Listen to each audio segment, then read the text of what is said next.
Traveling by train appears to be coming back into vogue in the United States. There's been a trend year over year in the past decade or so, indicating that more and more people, specifically millennials, are choosing to take the train rather than drive.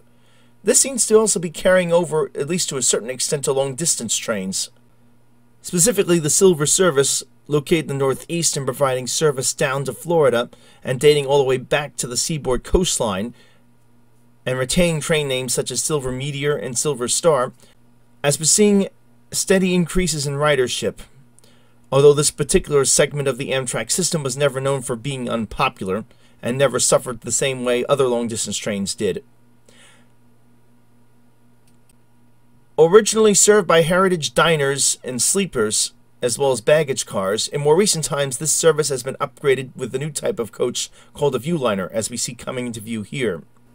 There are two variants in the Viewliner type coaches / sleeping cars. The Viewliner ones, which were produced by a now defunct company called Amtrak based in the US, and produced between the early to mid-90s. The second variant of the Viewliners is referred to as a Viewliner 2. These were produced in more recent times, about 2011 or so, by a company called CAF of Spain at their Elmira, New York plant to satisfy contractual requirements that they be produced in the US. So what are the differences in the actual Roomette accommodations on these two cars? Well, let's take a look and see. The first thing that becomes apparent even on this Viewliner diner that we are now exiting is that these cars feature a second level of windows. These are to ensure that the passenger traveling on the top berth in any of the sleeping compartments doesn't feel claustrophobic, such as giving them the ability to look out, unlike earlier designs. We are currently traveling through a Viewliner 2, and in the spirit of retro, aka everything that's old becomes new again, appears to be furnished in a bygone era of wood paneling and advertisements at every turn. These cars feature better insulation and appear to ride a little bit better than the predecessor Viewliner ones, but apparently suffered unspecified quality control issues upon release. And now, let's utilize the pneumatic-operated doors to gain access to the next car on this train, which so happens to be a Viewliner 1. Immediately upon entering this car, we can tell that it's dated. The white walls and funky white paneling may have been up-to-date and modern for the time, but now they look about as up-to-date as wearing tight jeans. The cars are noticeably battered from age, although they have been worked on in more recent times to try to spruce them up. As I understand, Amtrak will eventually put these cars through major overhauls to bring them back up into line with the rest of their equipment. Okay, so we are currently on an old-school Viewliner 1 Roomette on this Silver Star Amtrak train running down to Florida.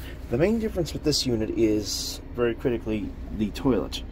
Now, this is admittedly an awkward place to put one, but it really comes in handy because in the new variant that's more recently come out on the Viewliner 2s, this is gone, and you have to use a public restroom inside the car.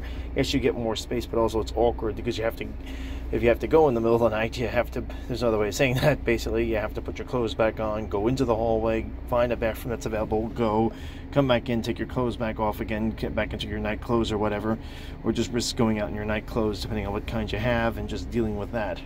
Whereas here, you can just stay in your room. It's all set for you. But the same basic amenities. It's a fold-down sink, just as before on the Viewliner 2s. Though definitely worse for wear, as you can tell. The main difference is, again, the white paneling and the touch buttons as such to control things.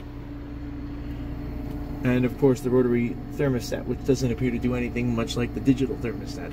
Other than that, it's essentially the same. Pull down bunk bed, again all with the white trim from the 90s. These are built by Amtrak back in the early to mid 90s. And so these coaches are pushing 30 years old at this point. Whereas the new ones obviously just came into service a few years ago.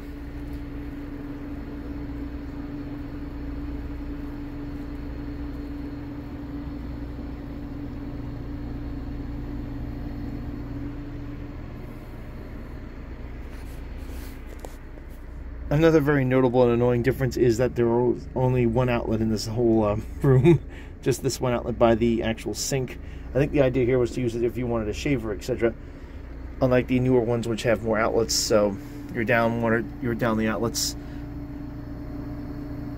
Again, the top has the same controls for the laptop passenger riding up on the bunk. I'm sleeping down here. It's in night mode already. These two are usually chairs. This has been folded flat for sleep mode because I'm just about to go to bed. And I have the curtains drawn, of course. And the upper curtains are also drawn. This is what the room looks like in daytime mode. And this is what the room looks like in daytime mode. As you see, the bed becomes two separate chairs. You have a fold-down tray in the middle, much like the newer variant of the Roomette, I should say, in the Superliner 2. But in this case, it's much more restricted. There isn't as much room here because of this heavy ledge. And this comes from the late 90s, a period where laptops were still, early 90s, I should say, a period where laptops were still pretty expensive. Very few business travelers had them.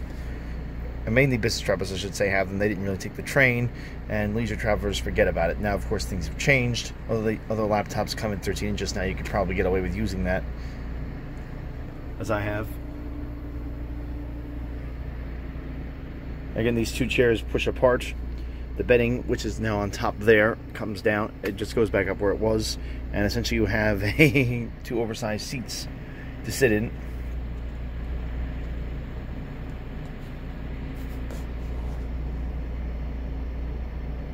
And indeed, the tray is a very tight fit for a laptop.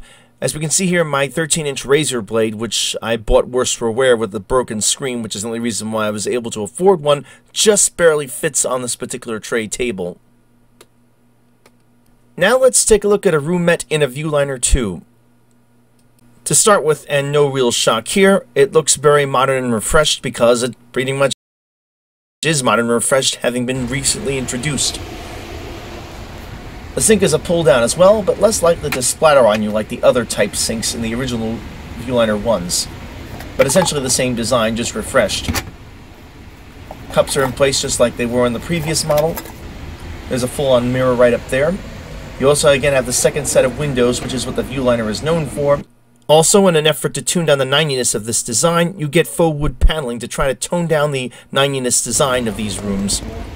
And of course the extra lights. In this case, though, we see instead of having push buttons, we have toggle switches. Again, moving into the future, looking toward the future. Also note the digital thermostat instead of the old analog rotary one from the Viewliner 1s. There's also an extra set of plugs right behind my bag there, but unfortunately you can't see it. The unit also has the same reading lights and wall lamps as the other Roomette 1s had, if you will. Again, the upper bunk pulls down from above, and features the same hooks and storage on the top as the Viewliner 1s did.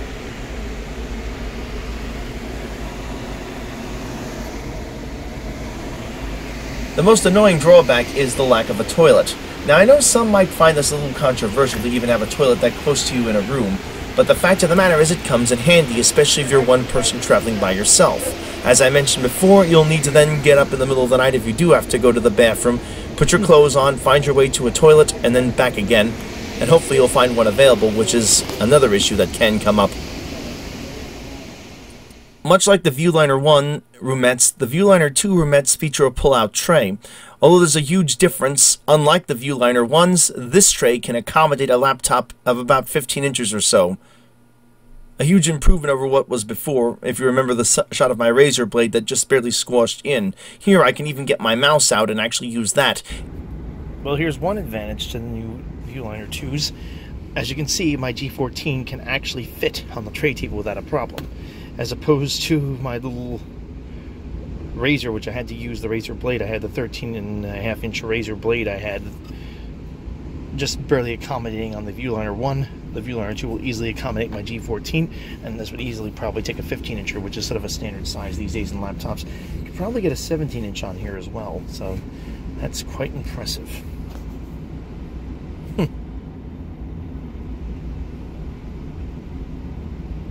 And that's going to do it for this video. If you enjoyed it, please like and subscribe, as they will both help me a lot. Thank you very much again for watching, and as always, keep the metal side down.